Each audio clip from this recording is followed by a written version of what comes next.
You're listening to the Diplomats podcast on Asian geopolitics. As always, I'm your host, Ankit Panda, here in New York City. And this is Prashant Parmaswaran from Washington, D.C. How are you doing today, Prashant? Good. How are you doing? I'm doing well. I should note for our listeners that this episode marks the 200th episode that we've done for this podcast. So it's been quite a while that we've been doing this. We began all the way back in February 2014. So I just wanted to thank everyone for listening and supporting the Asia Geopolitics podcast over the years. It's really been rewarding to get your feedback. And if you have any suggestions for us or on future topics that you'd like to see, just feel free to reach out to either me or Prashant on Twitter or via email. All of that's publicly accessible at the Diplomats website. So thank you for supporting the podcast throughout the years. So today, Prashant, we have a bit of a, sad topic to talk about. We're just a week out from what New Zealand Prime Minister Jacinda Ardern called the darkest day in the country's history, after 50 people were killed and another 50 wounded in mass shootings and a terror attack in the city of Christchurch in New Zealand. These attacks were directed at Muslims during Friday prayers in two mosques, the Al Noor Mosque and Linwood Islamic Center in the city. And the attacker was a 28-year-old Australian man, a self-identified far-right white ethno-nationalist. He identified himself as such. It was pretty apparent quickly that this attack was an act of terror, given that the attacker had published a manifesto that made clear that this was an attack that had a political motive, right? We need some kind of working definition of terrorism, and, a pretty reasonable definition is violence against civilians by a non-state individual or group to further an ideological or political goal or message. So certainly it became very clear as this was occurring that this was an act of white nationalist terrorism in New Zealand. And this was the worst mass shooting in New Zealand since the late 1990s. Certainly nothing of this scale has happened in the country in decades. I think the last mass shooting in the late 90s had about 6 fatalities. And obviously this has shaken New Zealand. And the reason we're talking about this really on the Asia Geopolitics podcast is not only is New Zealand in our region of interest, but many of the victims were either of origin around the Asian continent, and many of the victims were actually citizens of Asian countries, including Afghanistan, Bangladesh, India, Pakistan, Malaysia, and Indonesia. And the Bangladeshi cricket team was actually in Christchurch at the time of the attack and narrowly escaped the initial attack. So this has kind of prompted a more serious conversation about the transnational nature of far-right white ethno-nationalism, which, at least in the Asian region, has mostly manifested in Australia and New Zealand, both countries that also happen to be part of the Five Eyes intelligence sharing agreement with Canada, the United Kingdom, and the United States. But we've seen these kinds of attacks also take place in other countries around the world. Certainly in the United States, Canada, in Norway, where Anders Breivik, one of the most notorious terrorists in this vein, had killed scores of people in 2011 to make a similar message about his fear of immigration from Asia and other parts of the world, Africa, the Middle East, to countries that have traditionally had white majority populations. So I think that certainly is the context here with the Christchurch shooting. But before we get into some of these other topics, Prashant, I think it's important to talk about the way in which the Christchurch tragedy was perceived in the region, because all of these governments certainly reacted. And Malaysia and Indonesia, I think, are two of the important cases to look at. Malaysia, I think, is the largest Muslim majority country of origin for immigrants to New Zealand. India is another big one, but it's not a Muslim majority country. Obviously, a significant Muslim population there. But I was wondering if you could tell us a bit about the reaction in those countries and maybe elsewhere in Asia too.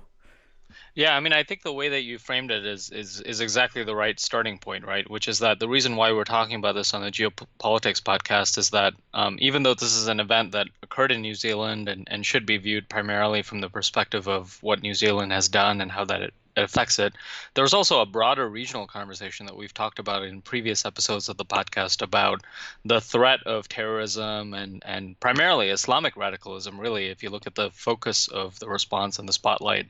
But I think the focus of this threat and this specific incident has really elicited changes and also aspects of continuity with respect to the broader regional conversation in a number of ways, right? So the first way is the most obvious one, which we've talked about, which is that if you look at primarily the terrorist attacks that have come through that have made the headlines, that has been primarily from, last year we had attacks in churches in Indonesia. Right. The previous year we had attacks by the Islamic State in the Philippines. This is something where we are talking about, as you said, primarily far right white nationalist groups. And, that has elicited a separate conversation about, the way we treat primarily Islamic groups and, white nationalist far right groups that I think is really one piece of the conversation that is really, sort of, bringing together this regional conversation. And that is one aspect which I think we could spend a lot of time talking about, which is, a separate piece. And then the other dynamic that I think is part of this regional conversation is just countries trying to come to terms with the fact that really, I mean, the reason why these attacks are conducted in places of worship, if you buy into the fact that these terrorists and nationalists buy into this perspective of they plan these attacks quite strategically. And so the fact that this was done in a place of worship is designed to fan the flames of communal violence, right? Right. And the fact that there are efforts underway to sort of unify the response, and I think the New Zealand Prime Minister has done that, with respect to saying, the focus should really be on this specific individual, and we need to stick together as part of this sort of intercommunal moment where we take a stance against terrorism. There are voices that are talking about this in terms of very polarizing aspects. Whether it's we shouldn't be talking about white nationalism relative to how we're talking about this Islamic part of the problem. So I think there is that piece of the conversation that's going on, but there's also this other piece that is really interesting to talk about. I mean, there is this regional conversation that's been going on about terrorism and radicalism that's already ongoing. I mean, New Zealand is a part of the Asia-Pacific and the so-called Indo-Pacific. There already have been efforts by Asian countries, including New Zealand, to talk about, the Five Eyes intelligence sharing network is something that New Zealand is part of, but there's also this Our Eyes intelligence sharing network that Indonesia and these other countries in the Asia Pacific has sort of talked about. Okay, how do we expand this Five Eyes intelligence sharing network to include other countries so that they can share intelligence and share perspectives on this issue? But I think where we're at right now in the conversation is where, I mean, to be frank, there are aspects of this conversation that are unifying, right, with respect to the terrorism threat and Islamic radicalism.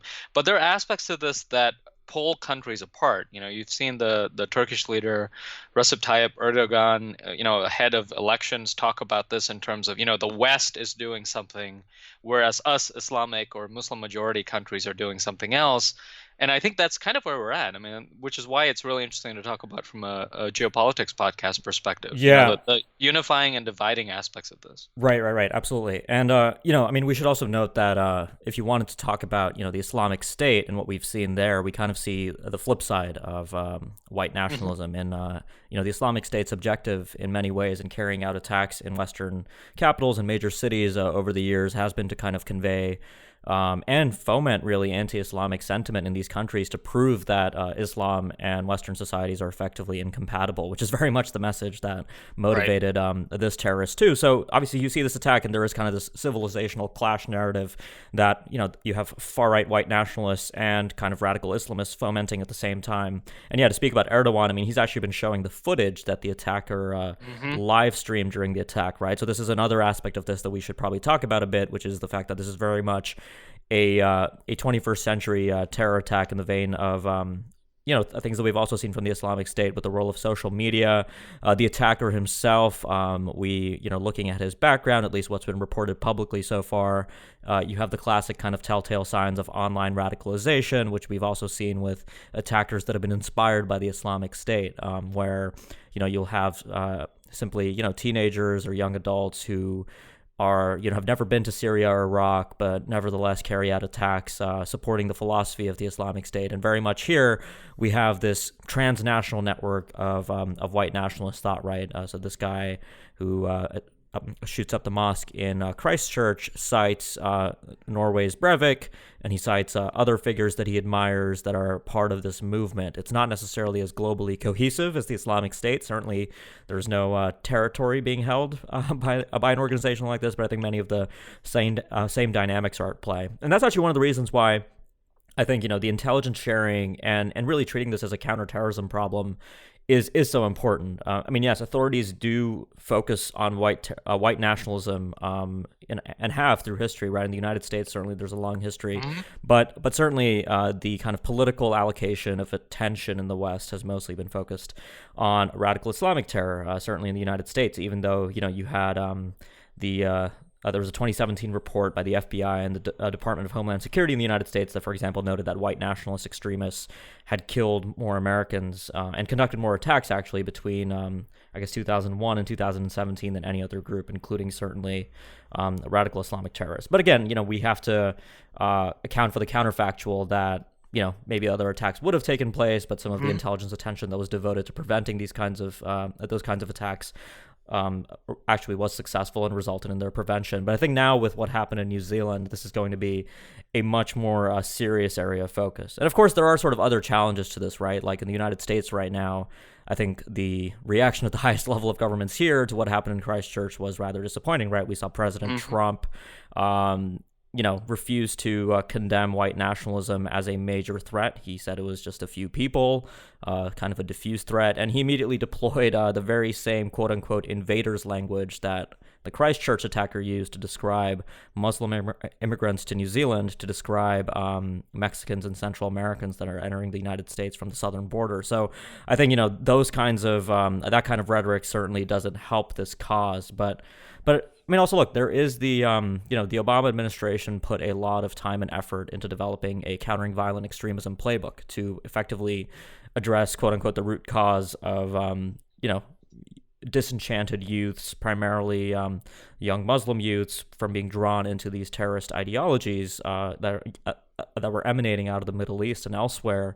And I think a very similar approach is probably necessary with regard to white nationalism. Right? There's good evidence that there are a well-known range of kind of online forums, message boards, even YouTube, where people are simply exposed to these ideas over time, and this accrues and results in the kind of radicalization that eventually leads a small subset of these radicalized individuals to actually act on this with forms of extremist violence, like the kind that we saw Yep. in Christchurch. No, absolutely. I mean, I think that's a really important point to keep in mind, right? I mean, I think, if you look at the response on terrorism and countering violent extremism, you're right that, I mean, these political tensions that we've seen, I mean, we're dealing with phenomenon like, the rise of global populism and the fact that we have some leaders that have, come into office, or pockets of, support in certain countries, including in Australia and New Zealand, that are actually promoting anti-Muslim or anti-immigrant sentiment, makes it very difficult for a clarity of response that's required to actually get unity of effort, right, among these various countries. And that, it's not just an existential point, right? It's something that matters for policy. So, for example, just one quick example, we talked about the U.S. response under the Obama administration against terrorism and violent extremism. One of the reasons why Indonesia did not join the U.S.-led global coalition to counter the Islamic State is the fact that Indonesians and the Indonesian government recognized the fact that the way the United States thought about terrorism and violent extremism was very different from how Indonesia was thinking about it. And these incidents and the way that Washington reacts with respect to, relative to how other capitals react, including Jakarta, only exposes those fissures. So, this bridge building effort we're talking about is not just something that, is sort of a personal thing or something that has to do with, bridge building or people to people connections. It actually affects government policy and how it's perceived, right? Mm-hmm. If you're not being inclusive enough in the way that you're dealing with these threats, that prevents or makes it more difficult for other governments to join efforts that actually benefits everyone. I mean, I think everyone benefits from the fact that we're countering terrorism and radical Islamic efforts and white nationalism from the perspective of, the wide variety of threats that we've talked about. But this conversation about how we're distinguishing between one aspect of the threat and another aspect of threat, only makes that conversation more difficult and complicated to have. Yeah. I think something that we have to kind of account for also in the geopolitics of all this is globally in many Western countries, I use the example of Trump. You even referenced the idea of Erdogan really seizing on the narrative that this white nationalist attacker was trying to foment communal tensions between the West and Islam, and we see that elsewhere, right? I mean, we had an acute example of geopolitical tensions rising out from far right political rhetoric in the wake of the Christchurch attack. There was the incident concerning Senator Fraser Anning in Australia, a well-known far-right senator who basically blamed. He basically supported the message in the manifesto and blamed the victims of the shooting for their fate, effectively condemning Muslim immigration. Right. So when you have these views effectively being given kind of legitimate airing by senior political figures who've been democratically elected, I think that's a much more pernicious problem. And we're going to start seeing that between more kind of as an issue when certain parties in countries, we primarily see this in Europe, end up taking control of governments. Obviously, Australia's immigration policy has received quite a bit of criticism, even under the fairly relatively moderate conservative governments of late under Scott Morrison, Malcolm Turnbull, and Tony Abbott in recent years. But I think the way Indonesia reacted to Fraser Anning was interesting, right? We saw the Australian ambassador summoned in Jakarta, and really, I mean, this kind of sets up this worrying dynamic that if these issues do continue to be legitimated, not only in politics, there's also a very important role that media play. You'll have far right television networks and shows, again, giving airtime to these kinds of ideas and views that do foment difficult relations between these distinct countries like Indonesia and Australia. So I think that's something to keep in mind too, and kind of really, I think as far as the geopolitical implications of all this goes, the role of far right parties and the media shouldn't be understated at all.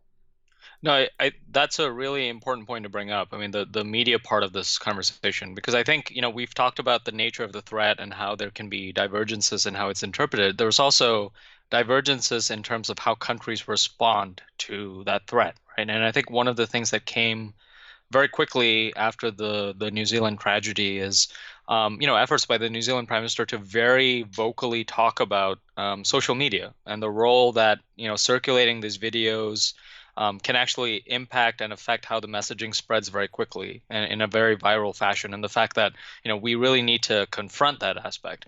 Now, that is something which some countries have talked about very frankly in terms of, taking into account what Facebook's role is and some of these social media platforms. But I think other countries, because of various reasons, including differences of political views, their political systems, the role of companies relative to the government, they have been a bit hesitant to talk about social media regulation and speech regulation, really, in terms of how they respond to it. And so I do think that's another interesting aspect of this conversation. I mean, we talk about, geopolitics and how that's being influenced. I mean, a lot of the conversations that we've been having, it's very clear, right? Like in responding to these various threats, the people, the population, the media climate really has a big impact as to how countries respond, particularly with some of these terrorist incidents where you can see very quick ripple effects. So that media piece of the conversation is going to be really important going forward as well. Yeah. And, we should state that I think the way New Zealand Prime Minister Jacinda Ardern has handled the response has been widely praised across the region.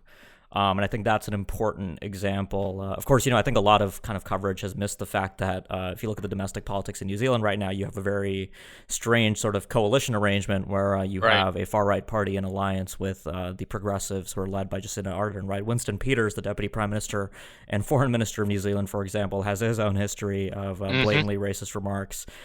So that, I think, again, goes back to this idea of the importance of domestic politics and the growing role of far-right politics in many Western states. But I think broadly, her reaction was probably, I think one of the better ways that New Zealand could have handled this tragedy. Yeah, absolutely. Right, Prashant. I think we'll leave it there for this episode, and I think next time we'll probably come back to events elsewhere in Asia. But this is certainly, I think, a topic that we haven't discussed a lot in the past, and I think people are going to take more interest in this issue certainly in the coming years as it becomes clearer than ever that far-right white nationalism is as real of a terror threat as the threat posed by radical Islamic groups. So thanks for joining me. Good to be with you. Great. And like I said at the beginning of the podcast, thank you again for supporting the Asia Geopolitics podcast through 200 episodes over the last 5 years, half a decade of podcasts. So if you like what you've heard, but you haven't yet subscribed, maybe you started listening to this podcast not too long ago, I hope you'll go ahead and subscribe. You can do that on iTunes or Google Play or a range of other outlets. And if you haven't yet left us a review, but you've been a subscriber for a while, please go ahead and do that on any platform of your choice. That really helps get the word out about this podcast. So thanks a lot for listening, and we'll be back next week with more.